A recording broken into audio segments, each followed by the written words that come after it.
Mega Noticias con Paco Ramírez.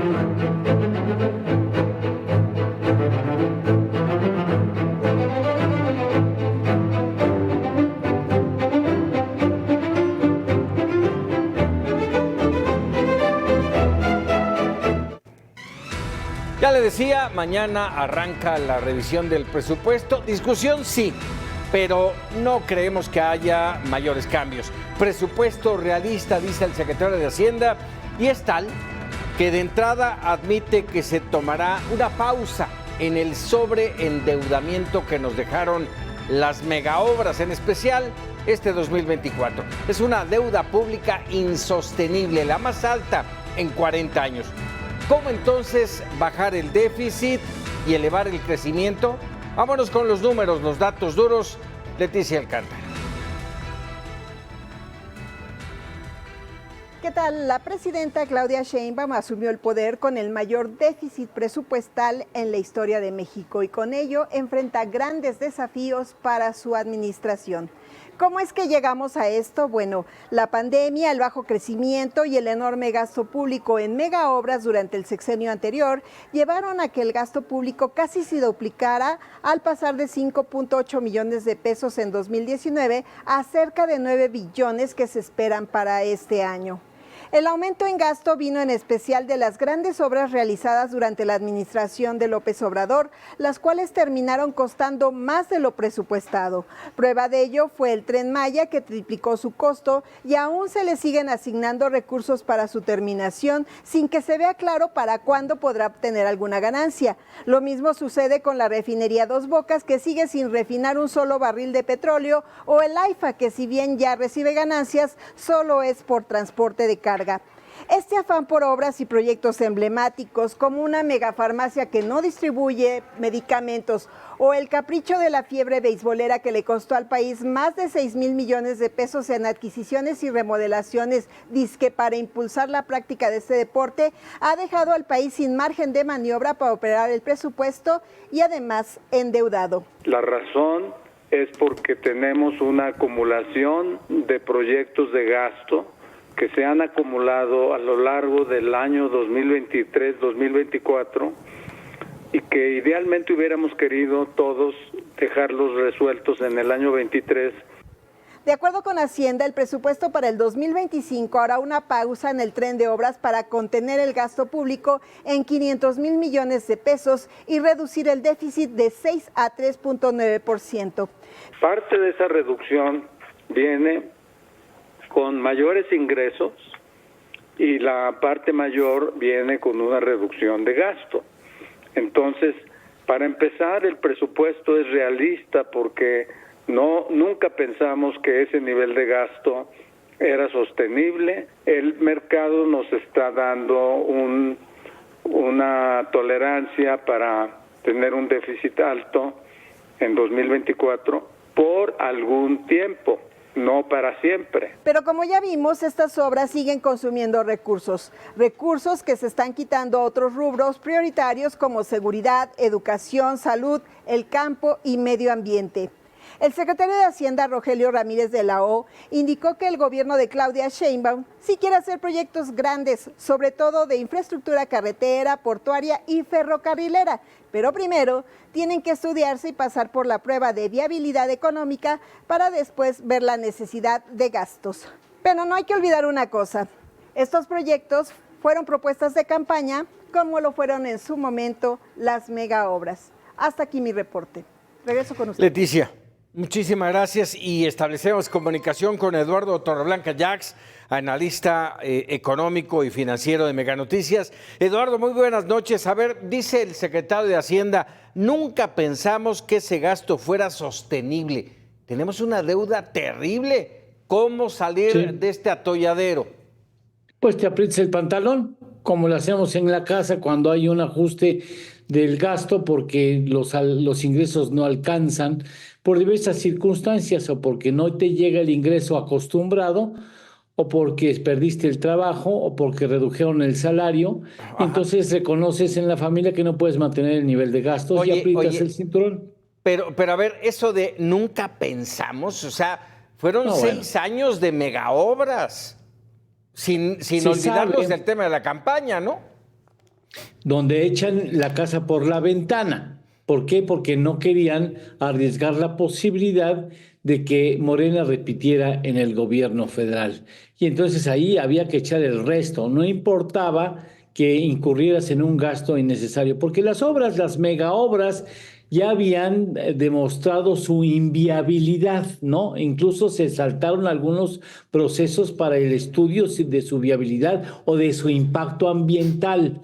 Por ejemplo, el asunto de haber quitado el aeropuerto, de haber cancelado el aeropuerto de la Ciudad de México, pues no sé si el público sepa, pero nos seguirá costando hasta el 2040 y tantos, y nos cuesta un dineral de millones de dólares anuales porque estamos pagando los bonos que en su momento íbamos a pagar con un aeropuerto nuevo, que iba a ser uno de los más importantes en el mundo, uno de los 5 más importantes en el mundo y indudablemente uno de los 3 más importantes en el continente americano.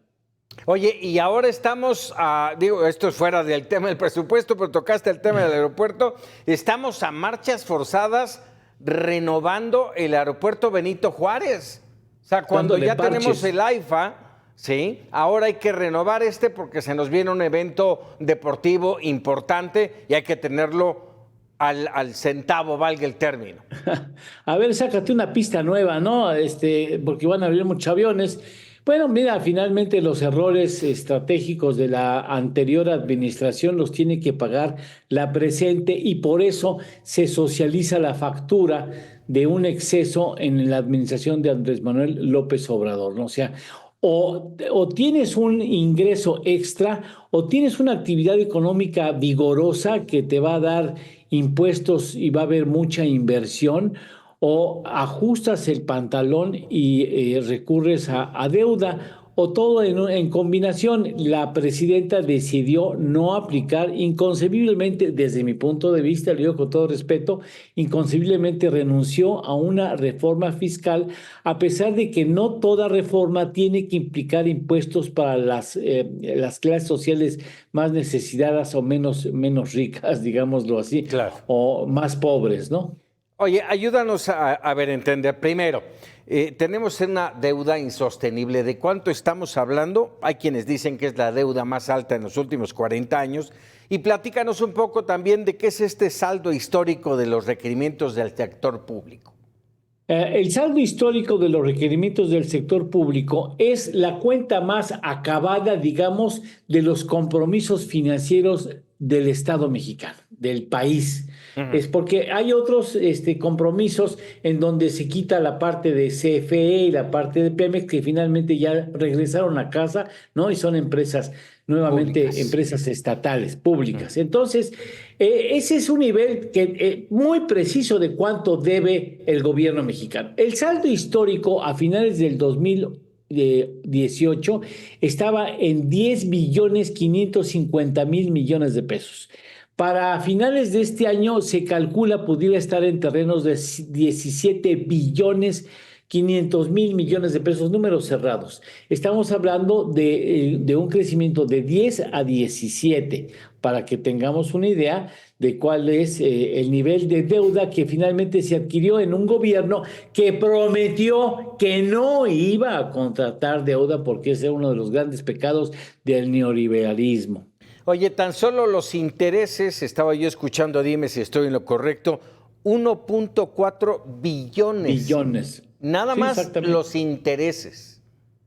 Sí, nada más los intereses. Estamos hablando de una cantidad muy importante que pudiera mejor, pues, atenderse en escuelas, en clínicas. La Secretaría de Salud, bueno, la política de salud va a ser muy castigada en el año 2025 y entonces yo creo que ese dinero, en lugar de destinarlo al pago del servicio de los intereses de la deuda, pues pudiéramos haberlo aplicado en mejorar los hospitales, más clínicas, más escuelas o mejores escuelas. ¿Cuánto tiempo va a poder el gobierno sostener esto sin aplicar un freno? ¿Y qué implica el freno para nosotros? El freno ya está aplicado, al menos en papel está la propuesta de que el año entrante nos vamos a dar un apretón de cinturón histórico ahí, porque la señora no quiere una reforma fiscal y no hemos concertado con el sector privado nacional y extranjero compromisos específicos de inversión que pudieran darle mayor dinamismo a la economía. Bueno, ¿cuánto vamos a aguantar? Bueno, yo le digo que ahí tenemos a los calificadoras, a las empresas calificadoras con una lupa, viendo a ver cómo nos comportamos, y yo creo que en el primer trimestre del 2025 tomarán la decisión si mantenemos el grado de inversión. Si mantenemos el grado de inversión, como diríamos en la escuela, de panzazo, lo vamos a obtener. Si lo mantenemos, lo obtenemos de panzazo.